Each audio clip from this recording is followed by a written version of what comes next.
Keep Great. going on that tangent. That Okay. was great. So yeah, my tangent was that like we're born and we're very much at a very early stage institutionalized. And I think that maybe we don't, there's something that happens like where almost like our freedom as human beings kind of disappears. We're institutionalized, we're fed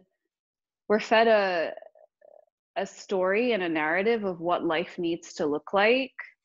And I think that particularly in Western culture, everything is pretty synthetic, and it's also superficial, and it forgets that we're like human beings. Like, so we're beings having a human experience. And so when I heard you speak about, wanting to like take time out because there's like a calling within you, like I see that as a rite of passage. There's something that's happening within your being that is saying like, I am trying to move into the next sort of evolution of my life, and I can feel that call within my soul, and I've got to go and take that rite of passage. And especially at the age of like between sort of 27 and 32, they call it like, in astrological terms, they call it like the Saturn return. And it's a very, it's like a time of life where like everything you've been taught, like you've been taught and everything up until now, and then you have to like, and then you have to unlearn it all to figure out who you are, because you've been force fed an image that other people have told you have to be. And so like that calling for me is very familiar. Like I had it myself at the age of 27, and I did actually, at that point, we didn't have remote working. We didn't have, like, I worked in a very corporate environment, and I really felt like a number. I was given my box of things that I needed to do within that box. I felt that I was bored a lot of the time because I wasn't able to go outside of the box. It needed to be the things that these like people were telling me I had to do. And it was soul crushing. Like there was no ability to breathe. There was no ability to be human. There was no ability to come into contact with myself as an individual. And so I hatched a plan. I sold everything, and I sold everything. I packed a suitcase. I saved some money, and then I left. And I did a short sabbatical in Hong Kong. And I remember when I was there, I mean, I had like this really amazing apartment that they paid for. Like I was living 10-minute walk from work on Hong Kong Island. It was amazing. Like to be that age and to have that, like it was so glittery, right? Like it's so glittery. It's so shiny. And when it came towards the end of my contract, they were like, do you want to stay? And of course, that part of me that's very conditioned to being like, no, I need to stay with the reputation and the status. Yeah, absolutely. Was considering it. And then there was another part of me that was actually not well. Like I was not in a well state. I had a lot of like illnesses and issues like coming up. And I was just like, no, no, no, no, I have to go. And it was I'm so glad I did it. It was one of the scariest things to do because in my own personal life story, everything had been controlled. I had been told what I needed to do in order to be happy, and I just wasn't happy. And that was a challenge of just being like, okay, I'm not happy. You told me I would be. And I've got there was all these like weird health issues that were coming up that like were unexplainable. And I was like, I just have to get out. And I saw that trip of being on the road, and I still kind of feel like I'm on the road. I haven't really settled or created roots, has been kind of the rite of passage. And it's an unfolding, and it takes time. Like it's a coming of age in a way, like you're coming into adulthood. there are, in some cultures, they would say like you come into adulthood in your 30s. Like it's not something that you do in your 20s. In your 20s, you're like experimenting and doing all these things and learning and going on a crazy adventure, getting drunk, like, you know, just having a wild time. And then there hits like a reality of like, well, what's important to me? What's important to me as a human being? Like, what am I here to do? What's my purpose? What am I bringing through? What's my mission? Not the mission that was fed to me from a school age, like not the mission that's fed to me by someone else, like who's on their mission and vision. And so, yeah, it's a very special time, and it's very sacred. And like, you know, I'm not going to advise, but like, I think it's a really great idea. And if that's what the goal is, then just do it. Like, go with your heart, like really. Thank you. And on that note, welcome to Ethereum Hot Takes number. Honestly, I don't know what number we're at. We kind of stopped doing these for a while, but we are back. The world has kind of been crazy and burning, and we've been busy, and there's been, I feel like it hasn't been the right environment for this stuff. But yeah, I don't want to like lose my train of thought on this train of thought, because this is an amazing topic. So I'm just going to like jump right in. So yeah, on that note, like what you're saying, like really, really resonates with me. And like my last job, I was in like a very similar situation. I was like early 20s and had basically an unlimited expense budget. And I was living in like this $400 a night hotel and like could eat wherever. It was unbelievable. Like I will never live that nice of a lifestyle again. And that was what that was painted to me as like the picture of success. And it's like, oh, if you get here, you will be happy. And honestly, that was the most unhappy I probably have ever been in my entire life. Like it was horrible. I'm glad that I got to experience it, because I learned a lot, and like I got to learn especially that that's not what I wanted. But yeah, I was like you said, I was a number.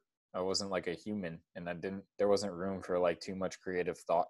And yeah, that's why, you know, I'm really, really thankful for Consensus. And that's why I really, really want to see this company prosper, because I do think that this place really trusts its people almost to a fault, and like gives you room to be creative and to be a free thinker. And I'll never forget, like the retreat was like, every single person that I met was like the smartest person that I ever met in my entire life. And everyone had like their own crazy idea that was also really good.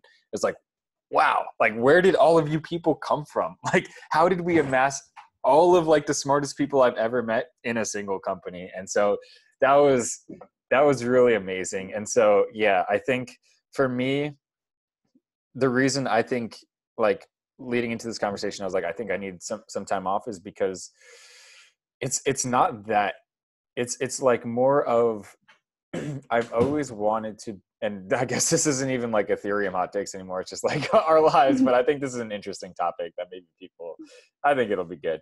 But I've always wanted to like be a leader. And when I was really young, like I just wanted to be a leader because of like the power that it granted. And I wasn't a good leader, and I wasn't the best leader for the job. And oftentimes like the things that I would lead like would fail because like I wasn't a good leader. And so like as I've gotten older, I've realized, okay, I know that I want to probably be in that position, but I don't want to be in that position until I feel comfortable with the fact that I am like the best for that role. It's like I want to start a company, always have. And it's like I don't want people to follow me if I don't even trust myself. And so I think I have to go through this like exploratory journey of like what you said, just like figuring out, like becoming an adult. Like I don't feel like an adult yet. I have to like become an adult, and then I will feel comfortable like planting roots, leading people. And not so like I've been forced into or like just have landed in leadership roles over my career. And that has been an unbelievably valuable experience. And there's like two sides of the equation. Like some people will say, oh, you have to do it to learn it. And that is entirely true. Like I'm so thankful that I've had leadership positions, because I've gotten experience that I could not get from taking time off and giving myself space and like figuring out who I really am. Like unbelievably valuable, and totally thankful for it.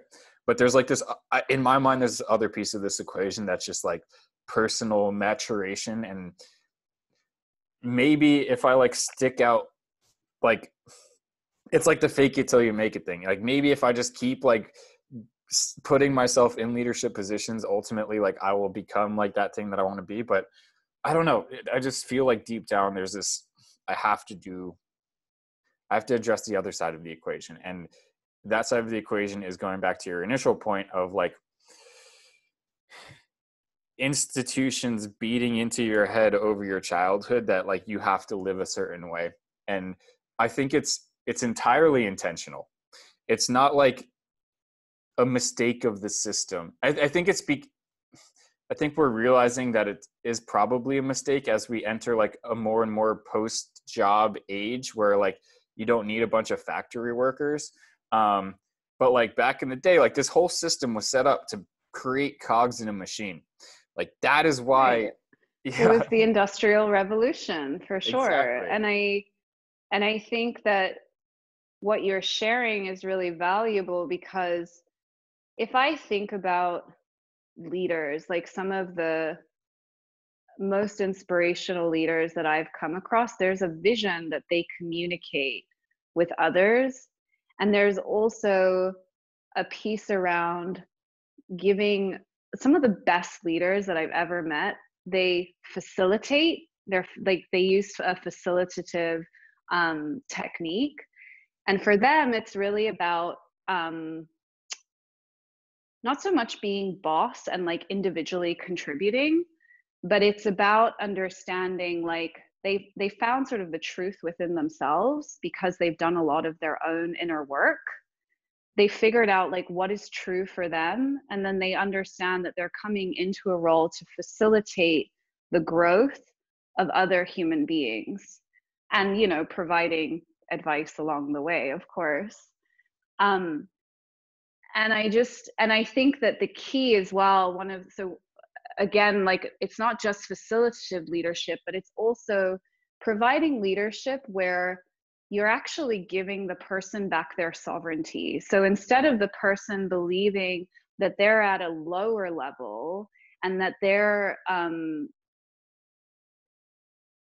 a lower level and that they need to, achieve certain things to hit a certain level, and that ultimately, they need to be more like you. It's about sort of giving them sovereignty over their own path and then facilitating that for them, knowing that maybe at times it might not be in line with the vision that you have in your situation, in which case then they take their own road and hopefully they've learned enough and they have enough experience to go and do their own thing. But yeah, there's something for me around like doing the inner work of yourself, understanding your own conditioning, understanding the things that you're up against within yourself, overcoming them, changing behavior, doing a lot of that sort of self-work so that you can actually be in service to another human being. Because my feeling is that leaders, they're communicating a vision, but they're also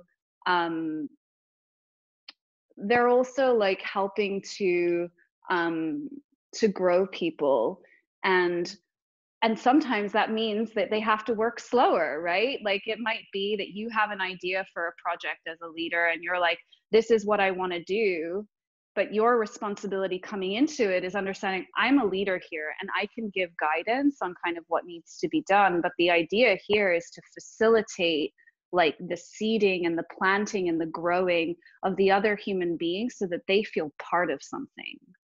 And I think that you're right. Like in consensus, I think that that's been a huge, one of the sort of for me, the huge flowering of being at Consensus is that I have known leaders who come in and say, like, this is what I need.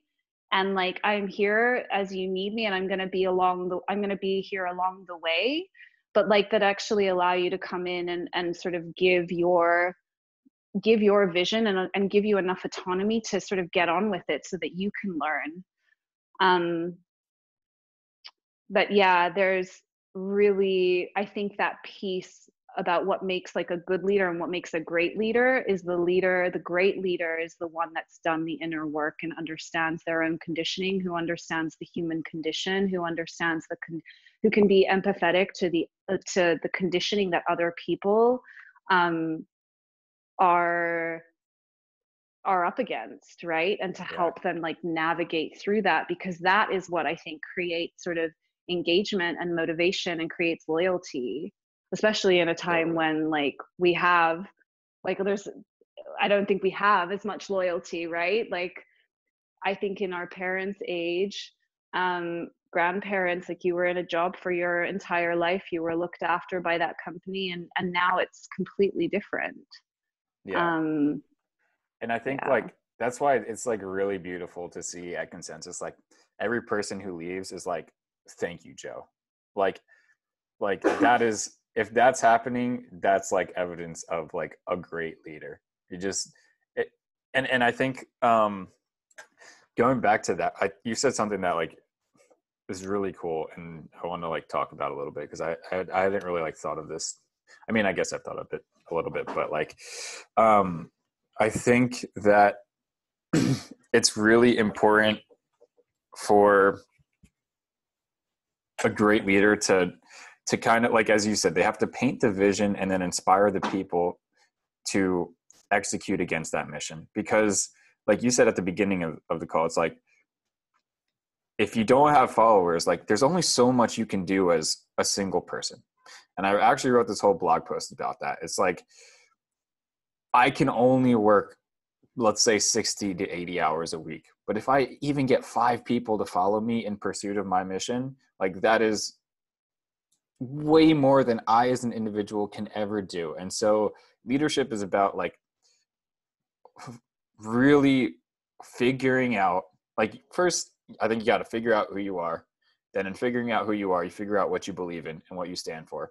And then you can like honestly and truthfully lead people, because it's like, this is what I believe. And if you disagree, you don't have to follow me. But if you do, like, if you do share this vision, like, I will be your champion, like, all the way.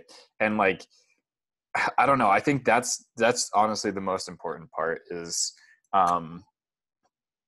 getting people inspired to work hard. And I think that like a lot of that also, I mean, this is like a deviation from kind of the tack that we had been taking with approach to this, but like, I think that a lot of it also comes down to showing people that you yourself as the leader care about the thing that you're preaching, and being like on the ground alongside your fellow teammates, and like fighting on the battlefield with them. It's like I think at least, yeah, like in my teams historically, I think the reason why the people, at least to some extent, around me or hierarchically maybe like below me, if these hierarchies are a thing, like they definitely were in my last company, but the reason why those people, even people above me, like, I think this is like really good evidence of like good leadership, is like, we would work sometimes like 20-hour days. Like our first blockchain project at E&Y, we didn't sleep. Like it was crazy. We worked so much because like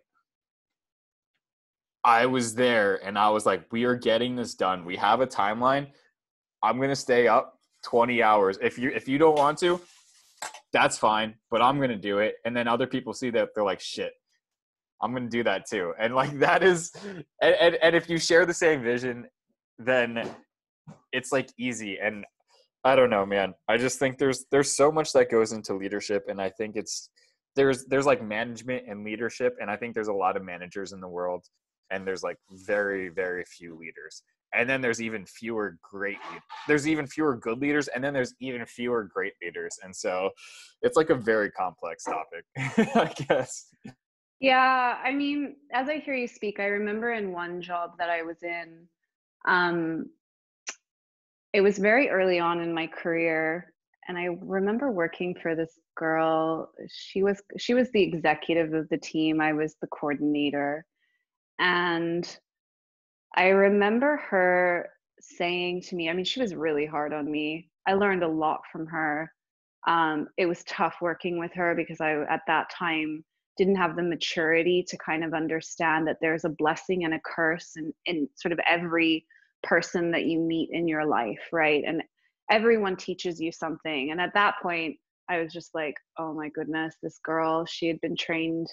I think she had been trained at Goldman Sachs. And she had said to me, like, you know, when I was at that company, if I made a mistake, like I was called out in front of people. It was rough. And so she would nitpick through all my emails and be like, Tanya, you made this mistake. And look, the beauty of it is that I came out of that experience and my attention to detail was spectacular, and it landed me another great job that got me to Hong Kong, and wonderful. Um, and what she also shared with me was that she would never leave until I had left first. That was kind of her thing. She was just like, if you're putting in the time, I want to make sure that I'm putting in more time. I don't leave until you leave. And there was something in that I suddenly realized that there was a camaraderie, like there was a loyalty there, as much as she could be really tricky at times. And I'd just be like, oh my goodness, this girl's a nightmare. At other times, I was like, I liked the way she taught in a way, like I felt that she was there. I think, like, on another thread I wanted to say is that for me, I think in my view about like visions and leadership, my thing is that once you have followers, you've failed. Like there's something in that, because what we're trying for me, my thing is like, as I come into my mission, and I think this is very in line as to why I wanted to be at Consensus, especially when I heard Joe speak, I think it was back in 2017, was that there was something about giving people their sovereignty and helping people to think for themselves. Because ultimately, the way that the system is currently built is that we're force fed a narrative that we have to believe, that we have to subscribe to, and we have to follow. And what does that produce? Well, that produces, I think, a copying culture. It produces an overworked culture. It produces all sorts of things. And it produces very unhappy human beings who are naturally creative, right? That's kind of in our spirit. Like if you think about when we're kids, I don't know about you, but when I was a kid, I was always imagining things and making things and like using my hands. Like we're naturally creative beings. And so once we're sort of following something, then in a way what we're doing is we're saying, well, I'm giving up some of my sovereignty to follow you. And I think that when I was listening to Joe speak, and I think about what is trying to be created, what system is trying to emerge, is a system where people, for one, like have an opportunity and have opportunity for possibility. Like if you think about it from like being able to be banked, right? Or being able to have access to education, and that's great. And what that allows for is for people to think for themselves. For people like you who at this point in your life is thinking, well, I don't know if I actually want to subscribe to like a certain corporate culture and a certain lifestyle that I was told was successful. And like, it's giving you the opportunity to be like, oh, there's a system that we're building that will allow for us to make decisions and think for ourselves and take risk so that we can be sovereign and free human beings. And for me, that was like the mission and the vision. So although I'm not like a technical member of staff, I'm not an engineer. For me, the mission as I see it is like, we need human beings that think for themselves, that can look outside of the narrative that we're force fed and start to do things from the heart that are sustainable for this planet, because otherwise there isn't going to be a planet, and there isn't going to be freedom, and there isn't going to be any of these things for the generations that come after us. And so, yeah, I mean, I can subscribe to that mission. And I think that what has to happen is that the culture in an organization needs to be reflective of that. So I think in like blockchain, in the blockchain industry, having a culture where people can be free thinkers, where people can, where there's space for people to be creative, where there's space for people to come together as a community, and, you know, talk about their crazy ideas, and where there's space for conflict, right? Because that's also a level of support too. You know, if you ever think about when you push on someone, because and what you're actually might be looking for is for them to push back, to show that there's support there for you, right? That the person cares. And so, you know, I think like trying to make that culture requires a certain type of leadership where at times you have to know when to step back and let people do what they need to do, and you need to know instinctively when to step in and say, hey, we're now out of balance, we need to, like, there's a lot of chaos happening, there's polarities running here, we need to come back to balance, and like we need to have a conversation, right? And I think that only comes through, like you said, personal maturation. It comes through doing that inner work and understanding what your trigger points are. Because when you're a leader, my feeling is, to be leaderful is you have to leave your stuff at the door when you come in to a space with people. Because I think for me, like, there's a certain thing when you, especially if it's your vision, right? You want to become an owner of a business yourself. It's servant leadership. In exchange for people following your vision, you are there to serve them. That is ultimately it. And I don't know where we got to in our planet where we suddenly thought, well, we're actually just going to try and extract as much as possible and do little. And it has to be like a pouring in of equal energy. Otherwise, you're going to end up having people who are deeply demotivated, not part of the mission and vision, feel very disillusioned and feel like they've been caught up in some romance spell of a vision that you communicated. Yeah. So, yeah. And yeah, well said. That was awesome. I think another thing is, like, 2 points. I think one, I don't think you're ready to be a leader until you don't want to be a leader. Like, I don't really, I used to want to lead. I don't really want to lead anymore. I just want, like, my vision to be realized. And if someone else could do that for me, oh my God, like, I would love that. Or like someone else could like make the decisions. I don't want to have to make all these decisions.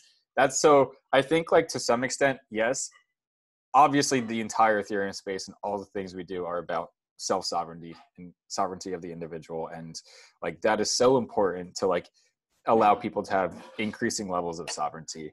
But I think there's almost, we're going to find a middle ground. I think it's like very far skewed in this direction of like lack of sovereignty, and then over here is like complete sovereignty. But honestly, for me, it's like I want some people to make decisions for me. I would love to have a really good leader who shows me the way. Like, that is, I want to follow, and it's also like I think it's really important to set up like a hierarchical system where like hierarchy isn't necessarily imposed. It's like, you know, this person's my leader because I choose to follow them, not because I have to, not because like I have to pay my bills and so I have to join this company that I don't give a shit about, or like I'm just thrown into this machine and this person is a manager and so now they're above me, but I don't respect them at all. Like that's a broken system. I think we need this like more fluid hierarchy, or like this hierarchical system where followers can find leaders that they respect, and leaders can like find followers that like want to follow them. And then I think that's like the optimally productive system. I think it's hard.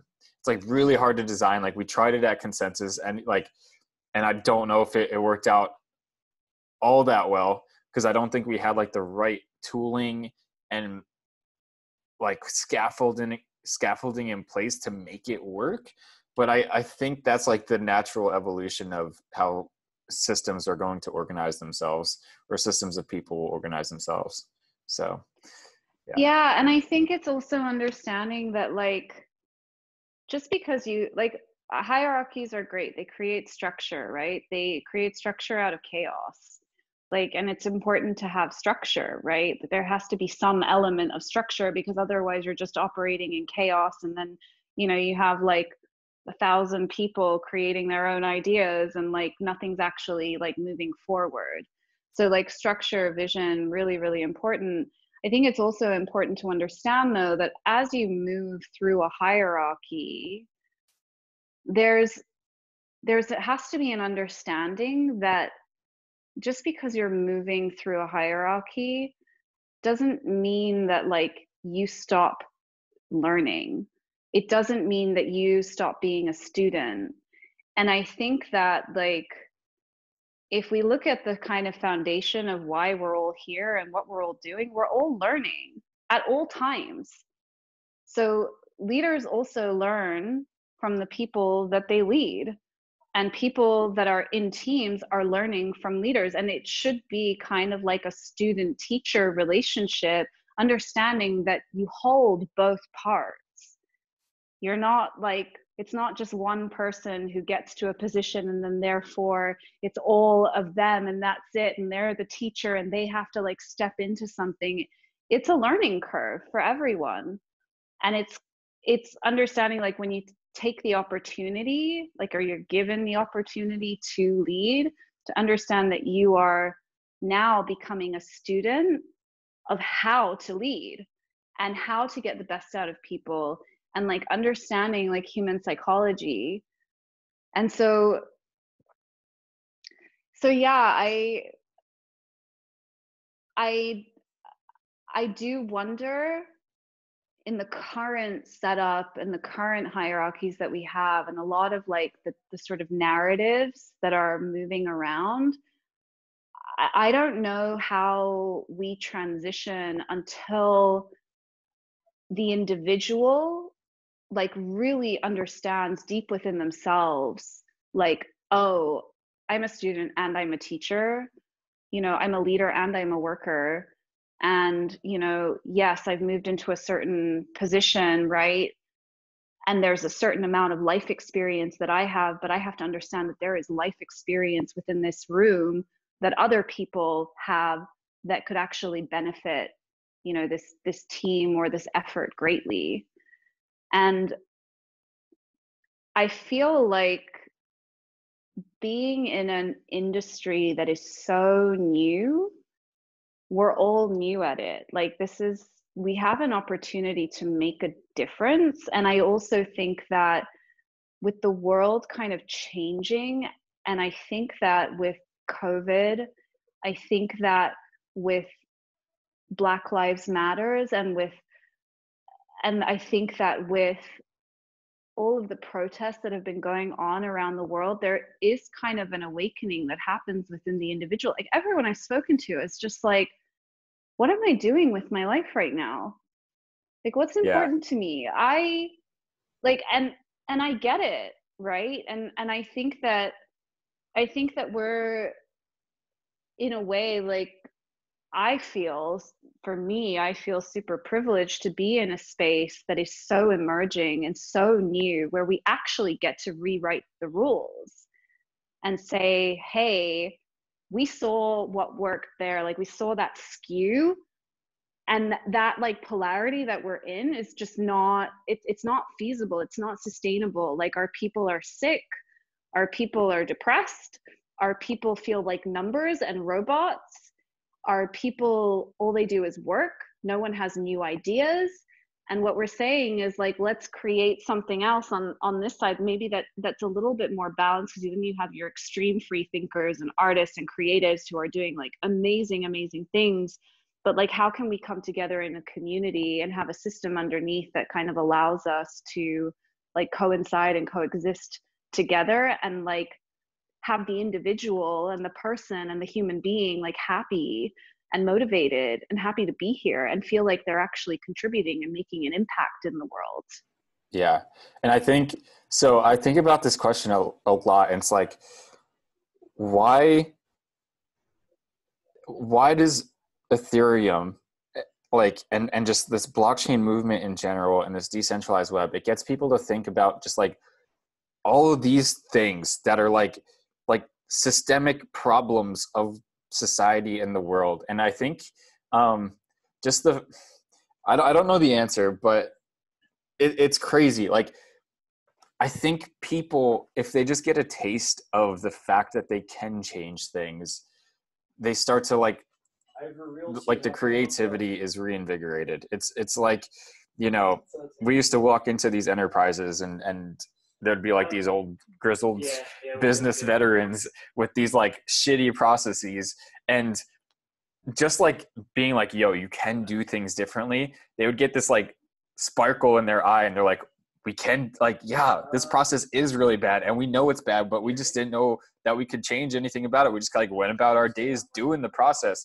And it's like, no, guys, let's rethink that. Like, we can start from first principles. And so I think a reason why blockchain gives people that glimmer in their eye is because, one, it's revolutionary technology that is going to fundamentally change how we do kind of everything, but also it's like the key tenets underlying this movement. It's like self-sovereignty and openness and permissionlessness and censorship resistance, and just the things that all this whole thing stands for.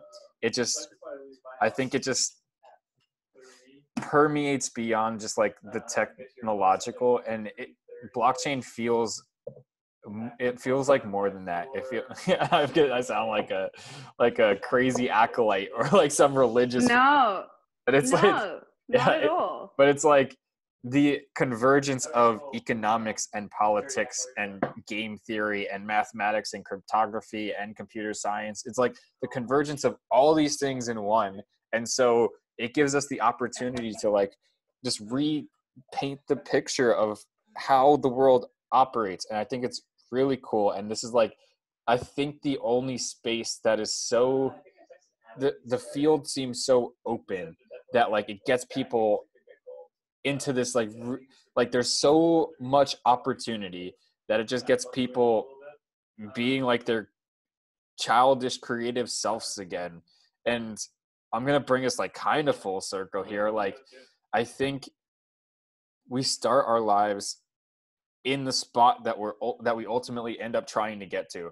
It's like, when I was a kid, I was creative and happy and like everything felt right, and then I got these things beat into my mind through the educational system, and ultimately like went down this path that like wasn't necessarily for me, and then like tried all these things to try to get back to that initial state, like to try to get back to where I was as a kid. And so it's like, I think I hate like saying that like blockchain, it just like it just makes me literally sound crazy, but it's like blockchain has done that for me. It's like it's brought me full circle. Like, I started here, went around, it's like, oh, you know, lavish lifestyle, oh, success, titles, degrees, whatever. And then it's like, no, what really matters is like being just like a unique creative individual. And I don't know, it's hard for me to like articulate, but it's just I hope that would make sense. No, it makes total sense to me, because I think what you're hitting on is that there's something that is hitting your value system, right? Like, you have core values as a human being, right? There's something within you that knows that there's a purpose, right? You're trying to find meaning. We're all trying to find meaning. I hope we're all trying to find meaning. You know, like, well, what am I doing here? Why am I here? I think, I speak, I eat, I go and see beautiful views. Like, why am I here? And And it would be a very sad story if you come to the end of your life and you feel like you didn't have any impact, or you didn't do anything, or you didn't do anything that really made you feel alive. Like, this is why you have big wave surfers. Like, they want to feel alive. This is why you have base jumpers. They want to feel alive. And I think what you're hitting on is that there's something in this industry. And I also want to add, it's not just cryptography, and it's not just like politics and economics, but there's also human psychology thrown in there, right? Like a possibility for something different. And so, you know, if I look at like my own story around the things that really got to me about blockchain, was like the possibility. You're telling me that we can now provide a platform for journalists who are in countries where, if they were to write anything about governments, could possibly be murdered. Like, you're telling me that there's a platform where they can upload something and it can be anonymous, it can be untraceable, it's secure, it's always going to be there. Or how about like the fact that you could have something where, you know, one of the big media owners who decides like there's a story that they don't like and pulls it from the web, now you're telling me that there's actually a possibility for it to stay safely on the web for anyone to see, that part of history. Or even like when I was, I had a food business with a friend. We had this great little food truck on the beach. I think I told you about it. And one of the things that was part of our business was that we wanted to do sort of gluten-free, organic waffles. That was our thing, right? Like, and it was super fun. And I realized, like, when we were trying to buy food, for example, we had to buy it from a certain because of like the amount we were buying. Like, we weren't seen as like a big client, so like there was only like one supplier that we could buy from. Well, I don't know where that supplier is getting their supplies from. I don't know if, when they call it organic, that farm is sitting beside another farm that is GMO, that's all their chemicals are like blowing downwind onto the organic crop. Like, I don't know what's in the supply chain, right? And when we start, I mean, I can go on to a whole tangent about the food industry and like the stuff that's being put into our food and how that affects our brain and how that affects our bodies, like, and how that affects our health over our lifetime. But like for me, when I saw Trium, for example, I was like, oh my goodness, this is all we need. Like, we just need transparency into the food supply chain. I want to know where my produce is coming from. I want to know that when a farm is certified organic, like, I can actually go and see like what's around it.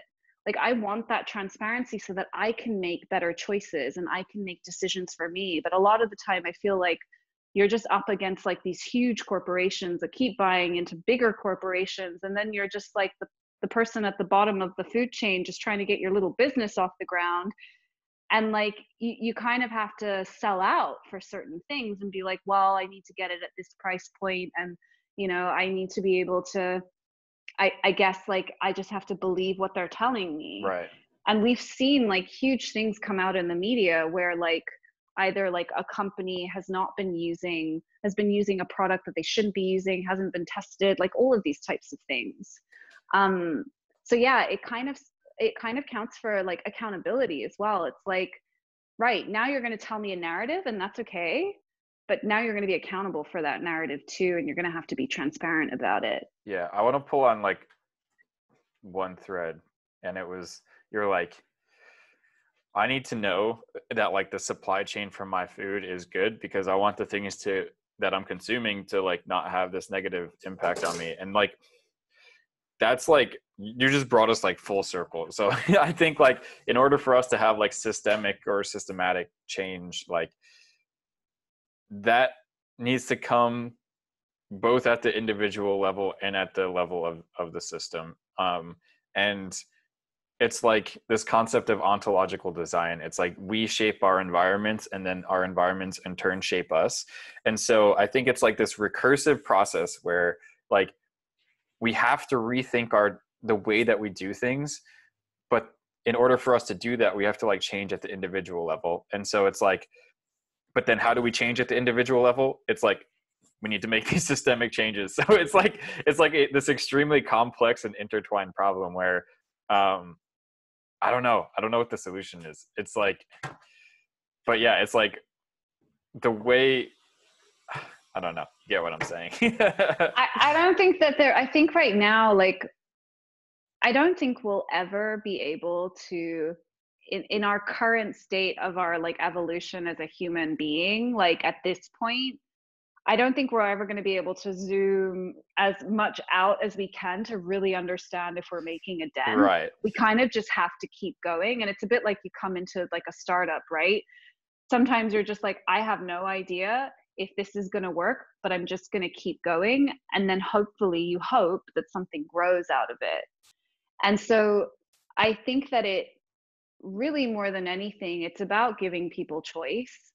And the way you give people choice, right? If you want people to be self-sovereign, you need to give them choice, but you also need to be transparent, right? Like there needs to be transparency, there needs to be accountability, there needs to be information that's available to people for people to make their own decisions. Yeah. And I think, but like,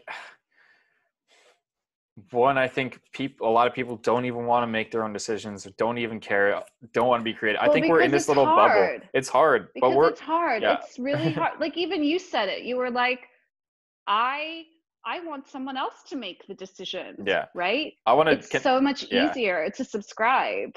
And I want to hit on that. Like, fuck, there's like so much I want to talk about. Like, I want to hit on that a little bit. So people give advertising this really bad rap. And I'm like, yo, I want you to have all my data so you can tell me what I need to buy. I don't want to have to like sift through 30 different brands. And so like the amount of content that we have to consume as individuals is like increasing at an exponential rate. And it's impossible for me to consume all of the information that's out there. There's just too much of it. And so someone has to do that distillation for me. That's the advertisers. Great. Like, I don't care. And so I want like, I'm envisioning like this augmented reality screen where when I wake up in the morning, instead of me having to like look at all of Twitter and all of Reddit and all of the news to figure out what the hell is going on in the world, it's like presents me with like 5 options. And like, hopefully those 5 options like span the entire spectrum of like from one extreme to the other of options that I can choose. And so I'm not like boxed into any one specific path, but it's just gonna be too much. Like as the world grows, we can't consume it all. And so you need, I don't know if we call them leaders or what, but you need like distillers of data to like point you in the right direction. So then I start to think about, let's talk about the bad actors, right? Because it's all well and good. Like, I think you're right. We're trying to create for people to make it easier for people to consume.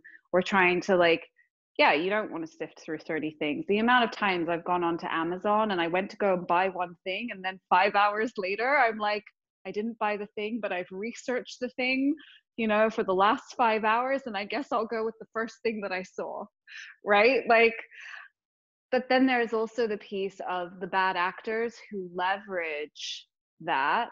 Totally. Yeah. And then do bad things with it. That's so why if blockchain. we think about, yeah, so that's what I mean. Like, how do we mitigate for that? Because, if we look at kind of the big, I don't want to name names, but like, look at social media, right? Some of the biggest companies, look at what we're facing. Look at like the amount of ads that are being generated.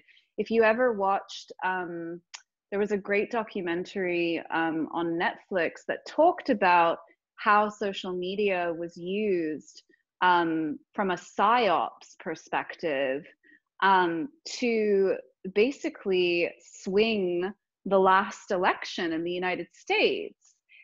And when you start to look into that, where they were actually they were going into a square mile of the population and zooming right in on that square mile of swing voters and then pumping them with social media to help polarize people, right? And then they blamed it on another country, when actually what they were doing was psyops. Like, it's a very known thing that like secret services use. And so for me, that's where it gets tricky, especially when you have people who at this point in our existence maybe haven't started asking themselves what's true for them, like what's true for me, what's my truth, what's my mission, what's my vision. Yeah. Right. And so then they get swept up by all of this narrative and this social media, and guess what, they're in it, they're in the polarization, they're in the polarity, and they're like, oh, I don't like that person down the road because I read this thing on social media that tells me like that group of people is like a really bad group of people. And like that for me is where I have a problem, because the more divided we stay, and I guess this is probably very cliche and I know it's macro, but it creates a division. And when we create division, we're not actually able to get through, right? We're not actually able to come together united to actually create something better. And so for me, there's kind of a feeling, I guess like my trust levels in the system as it currently stands are very, very low, because I kind of feel like they're praying, or there's like a praying that is happening, or leveraging that's happening on sort of vulnerable communities or people who, take everything at face value, because guess what? They haven't had the opportunity to go and learn and have a rite of passage and to think for themselves and to do that work, because guess what? They've been in the system for their entire lives, done what's needed to be done, and, just listen to the narrative that's fed to them. Right. So that's why I think, like, you're right. There's a piece around the individual has to do their work to understand what's true for them, so that when they read something or when something is fed to them, they go, hold on a minute. I don't know if I believe that, because that doesn't sit with my system. This whole thing about being really pessimistic about this thing, like, I don't know if I really believe that. Do you know what I mean? Like Totally. And I think like there's something about like fudging the numbers and trying to get the data to speak to the narrative that you want to push, right? Like if we think about, if I ever think about like, maybe I'm trying to think of an industry, like maybe the pharmaceutical industry, like it's kind of, and I don't want to say that science is all wrong. It's not, right? Like there's a huge benefit to it, but it's kind of like, they're being funded by government to do certain research, and then they're kind of creating the conditions in order to prove the theory. And I'm not saying that that happens all the time. I don't want to put an opinion on it. But yeah, there's stuff that's, I think, come out, and I think there's been great things that have come out in the media where it's like, well, those numbers kind of been fudged. You kind of set the conditions so that you could prove your theory. And I think we do that as individuals ourselves. We say, well, right now you're saying to yourself, I need to go and travel. Like I need to take time out. And what you're going to do is you're going to create a reality around you that stimulates you to do that, because that's kind of what you do as a human being, right? You create the conditions. You're the creator here. You're the creator of your destiny and what you're doing. You're in control. You're in the driving seat. And so like, if you're saying to yourself, well, I think I need to take a leave of absence, I need to go travel, I need to go and do this, then you're going to make sure that you create a whole justification and story around that to propel you forward. Totally. Yeah. And I want to hit on like and I think a lot of people do this a lot, and it's like, identify the problem. So I had a tweet about this like a few weeks ago, but it was like, the way that you impact change is like, you identify the problem, and then you like come up with the solution to the problem, then you execute against it. And I think a lot of people get stuck in this basket of just like talking about the problem. They're like, everything's bad. It's like, all right, come up with the solution. Like, what are we going to do? So I'd love to like go down that vein a little bit. And I think so, to your point, like, I think the problem is, and you said it before too, it's like a lack of transparency into how, like, let's say it's an advertiser. I don't know, their process for that advertising is not transparent at all. And so they could be like trying to influence me in one way or another. And so I need like transparency into how they derive like the suggestions that they are making to me. And so what I think, like, back to blockchain again, as always, but it's like I think will eventually emerge is like this marketplace of information distillers where you can like choose the ones that you want to trust because you can look at how they are distilling the data and like the processes and the algorithms that go into presenting you with that ultimate like package. And so like that's where we need to get to. But to your point, it's like people aren't ready for that yet. People don't like, I used to do like self-sovereign identity stuff and people are like, I don't care. It's like, hey, take control of your data, take control of your digital identity. They're like, what? It's like, oh no, you guys aren't ready yet. They don't understand that there's even a problem yet. Right. That I think exactly. that's yeah. you kind of because I think you have to take the journey yourself, right? There has to be something that happens, some type of crisis that happens where you go, hold on a minute, like now I feel it because it's at me, like it's happening to me right now, and now I understand. I understand. But I think it's either a crisis, a sense of urgency, or taking us again full circle, leadership. Like I think it's the job of the leaders to see things before everyone else realizes them. Like that's what like I think great leaders do is like they see the problem and they shape things to address the, like, it's like Elon Musk. He's like, yo, we got to go to Mars. And everyone's like, what, dude? Why do we have to go to Mars? He's like, well, we have to be an interplanetary species because what happens if something happens to Earth? And like, no one's going to care about that until there's like a sense of urgency, until the Earth is like on fire. Then they'll be like, oh shit, we got to go to Mars. But Elon is like, hey, I see this problem. Like, please help me solve that problem because like no one else cares yet, but I care because I'm the leader. And so like, and I think going back to like, we were talking about how like change needs to happen at the individual level and at the level, like the systemic level. And I think you get caught in this like weird cycle, this like recursive thing, if you don't have proper leadership. Because like, in order for you to get people to want to make those systemic changes, those people have to themselves change. But the only way they can change is if you change things at the systemic level. And so what you need is like good leadership to like, and the people in power to make those changes, to allow the people to become the free thinkers, to then shape the system. And so it's like the people in power need to reshape the educational system. And then once that happens, like the individual gets empowered and then they can help shape everything. Like they can help start shaping the system, but like these people can't even do it yet. They're like, they need to be enabled to do that. And the only way they like get enabled is by the people in power, like changing the way that things are to get those people the skills and the tools that they need to be able to think for themselves.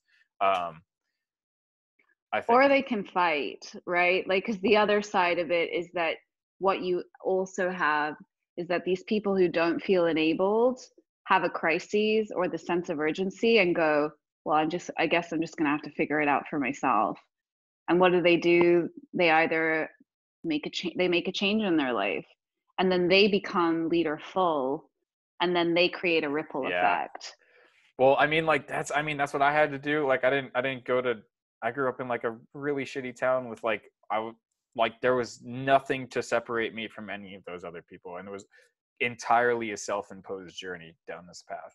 And so, yes, people can do that, but I don't think enough people care. And so like and maybe that's fine, but like if we want to approach this from like the standpoint of trying to optimize for the most effective system, I think the only way that you impact change on a massive scale is not relying on the individuals to figure things out for themselves. Like, because a lot of people just aren't going to do it. But like, if you have to, they're like, you have to even just getting them to the point where they want to figure out things for themselves. Like that's a start. Like if you can help them figure out the things, that's like ideal state. But like a better state is like inspiring people to figure out things for themselves. But a lot of people are just like way over here and they just don't give a shit. Yeah, I mean, I think that it comes back to the glittery, shiny things. When you're in a system Totally. where you've been fed kind of what is success, and you have a psychological conditioning of that's like, I need to survive, right? And that is kind of how things work. Like, I have to survive, I have to make sacrifices in order to survive. Thriving is not a possibility for me. And I'll tell you what, it breaks my heart. Like, it breaks my heart that that this is kind of where we've got to. And and you kind of see it in the numbers, right? Like, if you look at the statistics that have been shared about people who are depressed, people who are obese, people who committing suicide, people who are suffering with mental health issues, people who are suffering with physical health issues, it it just like, it breaks my heart, especially like, because on the side I'm also training as a psychotherapist, where people come into a state where they're like, I don't have any other choice. And that's super sad. Like, it takes a huge amount of energy, right, to turn around and say, I'm going to take a self-imposed journey. And it comes with huge sacrifice as well, right? It might come to the sacrifice might be rejection from your community, rejection from your family, people turning away from you, people abandoning you, right? People thinking that you're the crazy person, right? Like, Totally. this is huge. Yeah. This is huge risk to the individual to do Mm-hmm. it. But what comes out of the other side of it is that that individual hopefully can integrate the experience and be like, okay, now I want to go and help others. And I want to be able to plant a seed in other people so that they can awaken and Yeah. know that there is more for them if they want it. Yeah. And 100%. And I think it's like going to be up to those people to like impact this change ultimately. Like It has to currently. happen. Yeah. It has to happen in the masses. Like, at this point, Billy, like, it's not going to happen from a leadership level. Like, that's really what I'm feeling. Like, people need to come into their own leaderfulness, and like, and that's where we affect change. No point in going to like one segment. Like, it has to Yeah. start with the But masses. I think like you said, it's hard. And because it's hard and there's a lot of friction involved, people aren't willing to do it. And so we need to make coming into that leaderfulness as frictionless as possible, so that people aren't like, they don't have like an adversity to doing it. Like this path isn't for 99% of people, but we have to make it for that 99%. Like, man. And I think the only way to like change that path and make it easy for people to follow that path is like the people who have made it out to the other side and realize that this is important. Like, those people like us, we have to like impact that change on the system. Yeah, it's kind of like being the pioneers, right? And putting a stake in the ground and saying, like, this is what I stand for, and like, I want to help. I want to help make it easier. And there are so many ways to help make it easier.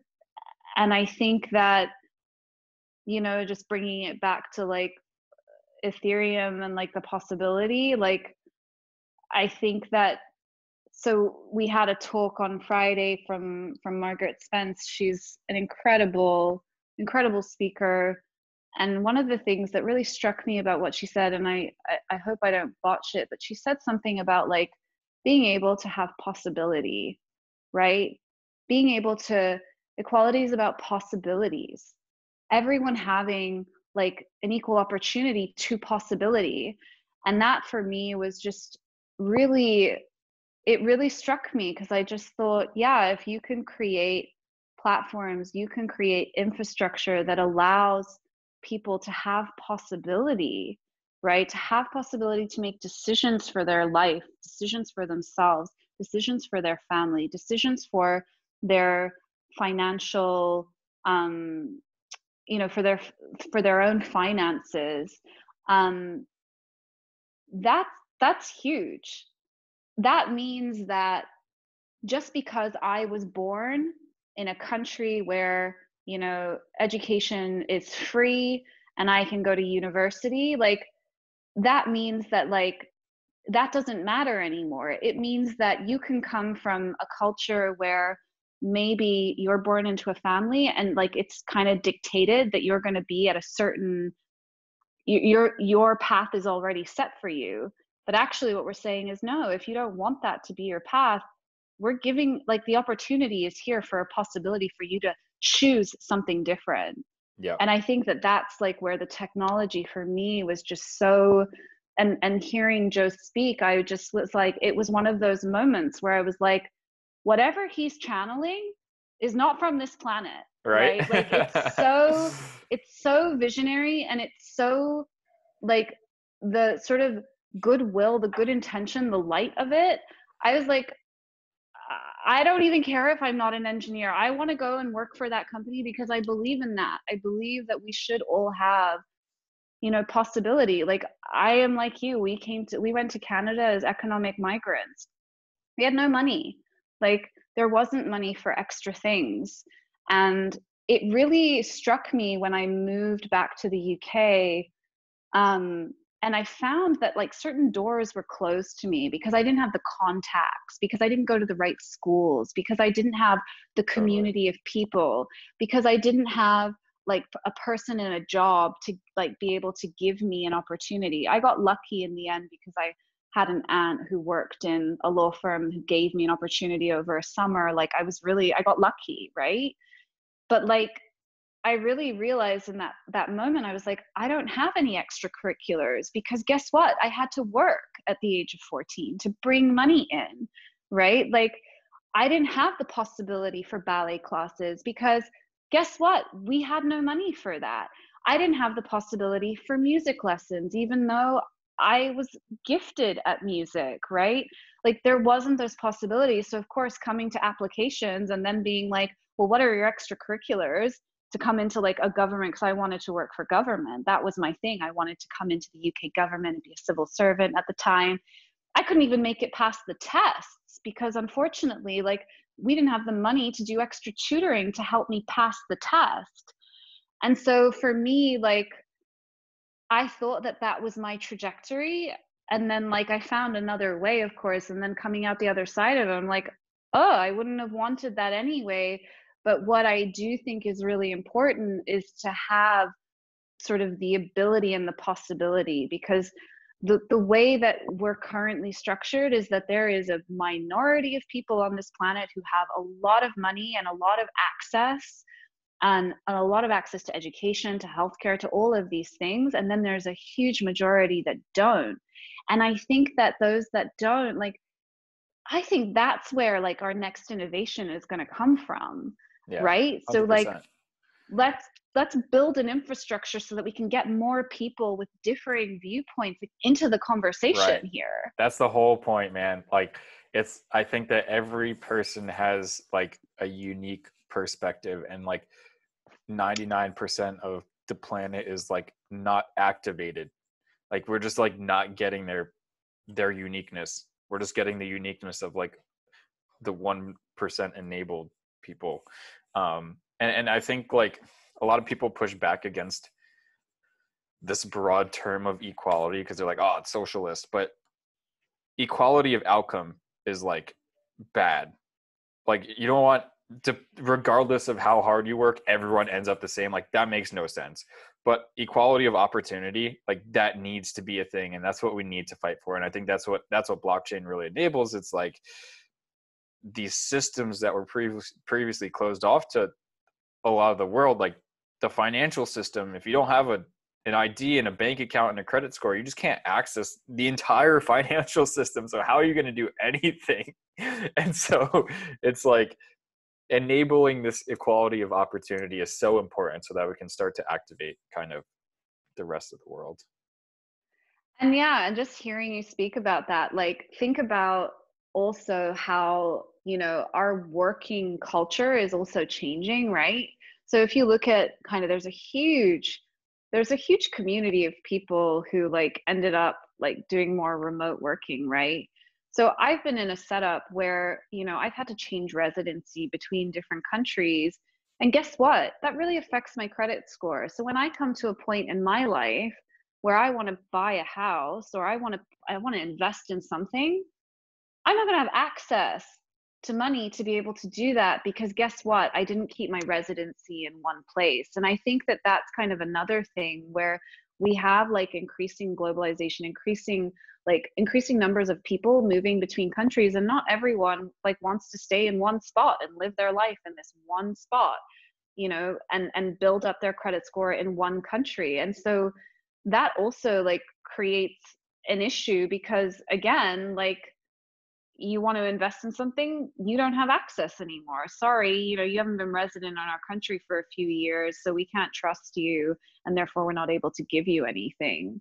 And so like I'm super excited by DeFi because I'm just like, that might give me possibility to a loan that I might need at some point that I wouldn't be able to access through a normal bank, because guess what? My lifestyle, the lifestyle that I chose for myself, was one where I said, you know what? I like traveling. Yes, I like having a main residence and like being in that main residence, but I also like to break residence and go to another country and live there for a while.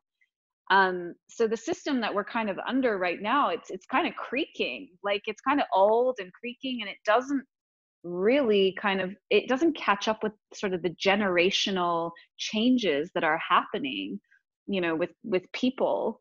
And now people are calling out to it. I'm not surprised people are looking at blockchain and looking at cryptocurrency, because it's like, oh, this is a possibility for me to move my money instantaneously with no issues and be able to get a loan when I need it. Like, that's brilliant. And like I don't have to go through this like long ass process where I've got to like sit with a banking advisor and go through all my documents and bring all of my banking records and sort of prove to them that they can trust me. Yeah. Yeah. Well, on that note, usually these things go for like half an hour. We're already at, I think, an hour and a half. um, but this has been awesome. I think we should probably just do another one sometime soon, because this is an amazing conversation. For But yeah, sure. thank you so much for doing this, Tanya. And Yeah, thank you, Billy. That was fun. that was fun. And yeah, enjoy your beautiful location that you're currently in. Thank you. I Enjoy will. your time off. That's gonna be awesome. Yeah, and keep me posted about your plans for your travels. Cool. I will. Absolutely. All right. All right. I'll Thank talk to you soon. you. Bye. Bye.